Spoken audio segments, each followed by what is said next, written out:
শুভ সকাল, নমস্কার, আদাব। কেমন আছেন সবাই? আমি আজ আপনাদের সাথে শেয়ার করতে যাচ্ছি আমার সারাদিনের একটি ব্লগ।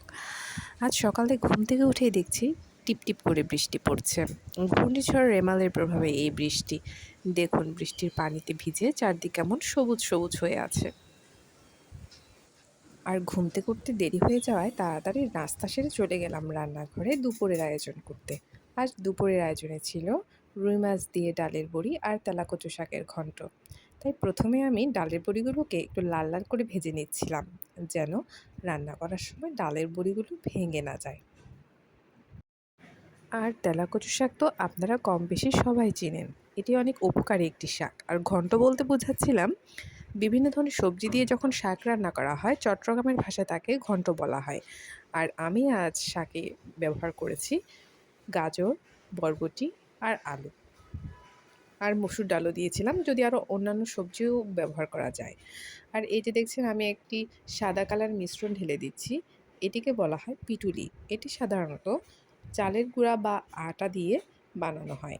এই মিশ্রণটা দেওয়া হয় শাকের ঝোলটাকে একটু ভারী করার জন্য। এই শাকের গ্রেভিটা যদি একটু ভারী হয় তাহলে শাকের স্বাদটা বেড়ে যায়। পিটুলি মিশ্রণটা দিয়ে শাকটাকে ভালো করে নেড়ে নিতে হবে। এরপর আমরা বলক ওঠা পর্যন্ত অপেক্ষা করব। আর এই যে আমি বড়িগুলোকে লাল লাল করে ভেজে তুলে নিয়েছি। আর এদিকে তরকারির জন্য কেটে নিয়েছি পেঁয়াজ, টমেটো, আদা বাটা, রসুন বাটা। এরই মধ্যে আমি মাছগুলোকে ভালো করে হলুদ দিয়ে ধুয়ে পানি ঝরিয়ে রেখেছিলাম। এরপরেই চলে যাচ্ছি সরাসরি রান্নায়।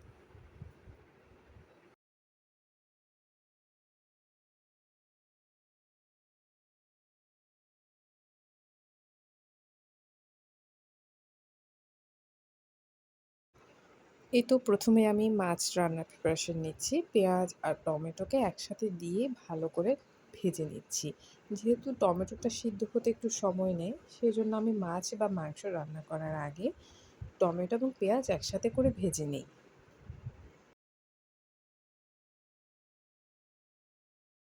এখন দিয়ে দিচ্ছি স্বাদমতো লবণ, যদিও পরে আবার দেয়া হবে।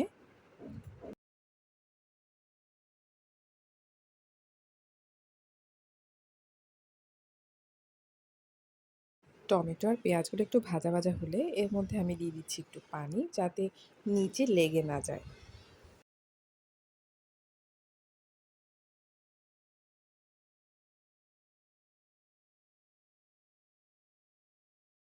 টমেটো আর পেঁয়াজটা ভালো করে ভাজা ভাজা হয়ে এলেই আমি এখানে দিয়ে দিচ্ছি রসুন কুচি আর আদা কুচি। এখন এগুলোকে ভালো করে মিশিয়ে নেব।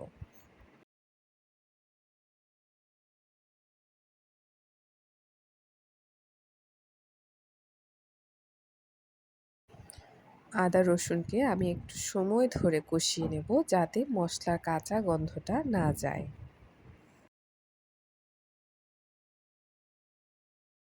আর পাশের চুলায় বসিয়ে দিলাম আরেকটি প্যান। এখানে আমি শাকটা ফোড়ন দিব। আমি এখানে শুধুমাত্র রসুন দিয়ে এই ফোড়নটা দিব। অনেকে পেঁয়াজও ব্যবহার করে, কিন্তু রসুন দিয়ে দিলে এর স্বাদটা অনেক ভালো হয়। আর দেখছেন তো আমি অনেকগুলোই তেল ঢেলে দিয়েছি। শাক ফোড়ন দিতে একটু বেশি তেলে দিলে স্বাদটা ভালো হয়। আর রসুনও কিন্তু অনেকটা পরিমাণে দিয়েছি, যাতে ঘ্রাণটা ভালো আসে। আর এখন রসুনগুলোকে আমি এখন লাল লাল করে ভেজে নিচ্ছি।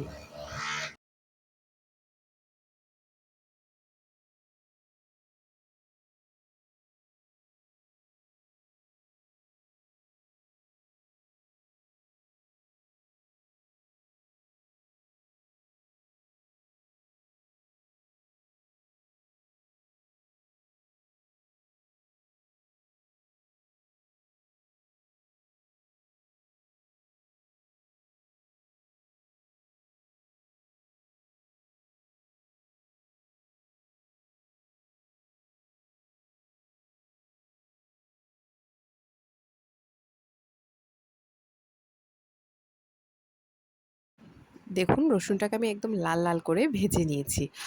এরপরে আমি দিয়ে দেব শাক, এবং শাকটা ভালো করে নেড়ে নেব তেল দিয়ে।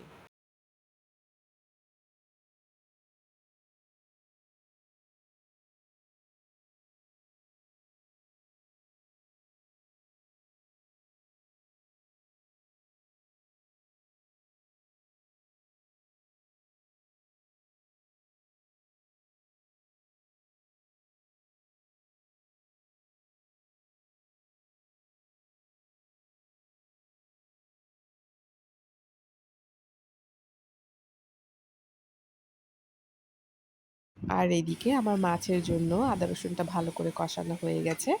আমি এখন এখানে দিয়ে দিচ্ছি মরিচ গুঁড়া, ধনে গুঁড়া আর হলুদ গুঁড়ো। এগুলোকে আমি অনেকক্ষণ ধরে কষিয়ে নেব।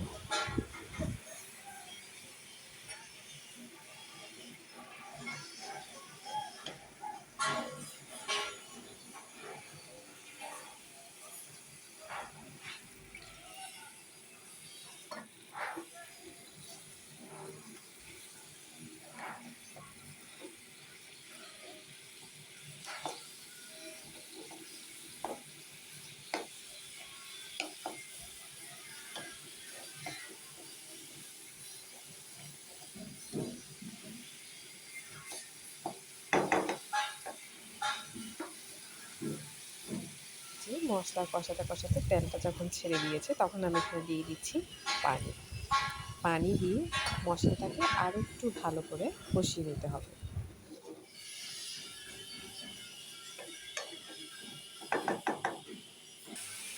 মশলা কষানো ভালো করে হয়ে গেলে আমি এখানে ছেড়ে দিচ্ছি মাছ। মাছটা দিয়ে আর একটু ভালো করে নেড়ে দিতে হবে।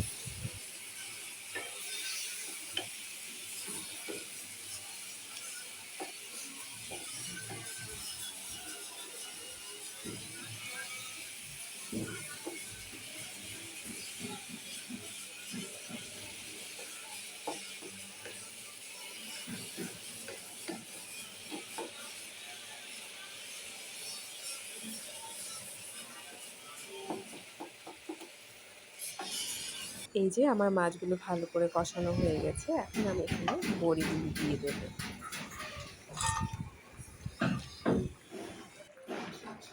বড়িগুলো দেওয়ার পরে আমি এখানে পরিমাণ মতো পানি দিয়ে দেব। আর বড়ি দিলে একটু বেশি করে পানি দিতে হয়, কারণ বড়ি ঝোল অনেকটাই টেনে নেয়। এই তো রান্না শেষ হওয়ার পরপরই আমরা স্নান সেরে লাঞ্চটা করে নিয়েছিলাম, যদিও ভিডিওটা আর করা হয়নি। এরপর বিকালে আমরা খেয়েছিলাম কাঁঠাল। কাঁঠালটা খেতে কিন্তু খুব মিষ্টি ছিল। এই দেখছেন খুব সুন্দর কোষগুলো। গুড ইভিনিং এভরিওয়ান, এটা ছিল আমাদের আজকের রাতের আয়োজন। সকালে বলেছিলাম বৃষ্টি পড়ছিল, যেহেতু সকালে খিচুড়ি করা হয়নি তাই রাতে ভেবেছি খিচুড়ি আর মাংস কষা করব। তাই খিচুড়ি আর মাংসের জন্য প্রিপারেশন নিয়ে নিয়েছি। আর সরাসরি চলে এলাম চুলায়। প্রথমে আমি খিচুড়িটা বসিয়ে দিচ্ছি।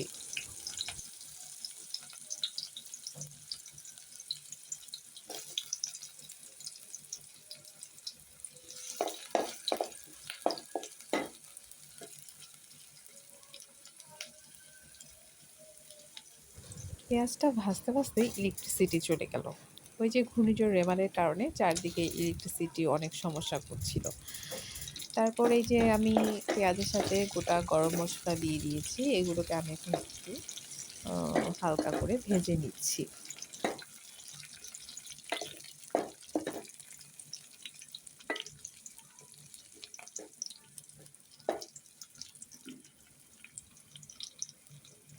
পেঁয়াজটা ভাজা ভাজা হয়ে গেলে আমি চাল আর ডালটা দিয়ে ভেজে নেব।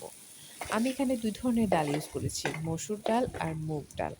আর যেহেতু আমি ভুনা খিচুড়ি করব, তাই এই চাল আর ডালটাকে একটু ভালো করে ভেজে নিতে হবে যাতে খিচুড়িটা ঝরঝরে হয়। এরপর আমি দিয়ে দিচ্ছি একটু হলুদ গুঁড়ো আর একটু ধনে গুঁড়ো।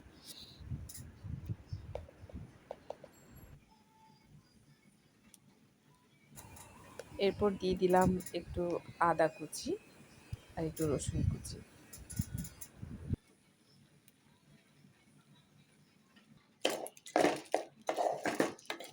এখন আমি সব মশলাগুলোকে ভালো করে মিশিয়ে নেব, সাথে চাল আর ডালটাকেও ভালো করে ভেজে নেব।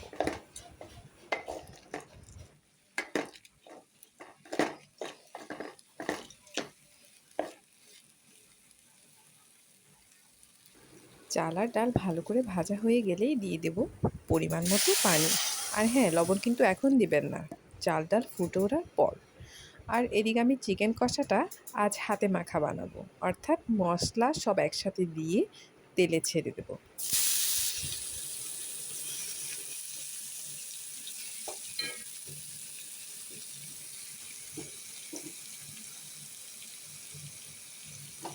রান্না শেষ হতে না হতেই ইলেকট্রিসিটি চলে আসলো, আর বসে গেলাম খেতে। গরম গরম ভুনা খিচুড়ি, চিকেন কষা আর সাথে এক টুকরো পেঁয়াজ। আর কি লাগে? জমে গেল আমাদের আজকের ডিনার। এই ছিল আমার আজকের সারাদিনের ব্লগ। দেখা হবে অন্য কোনো ভিডিওতে। সে পর্যন্ত সবাই সুস্থ থাকবেন, ভালো থাকবেন। ধন্যবাদ সবাই।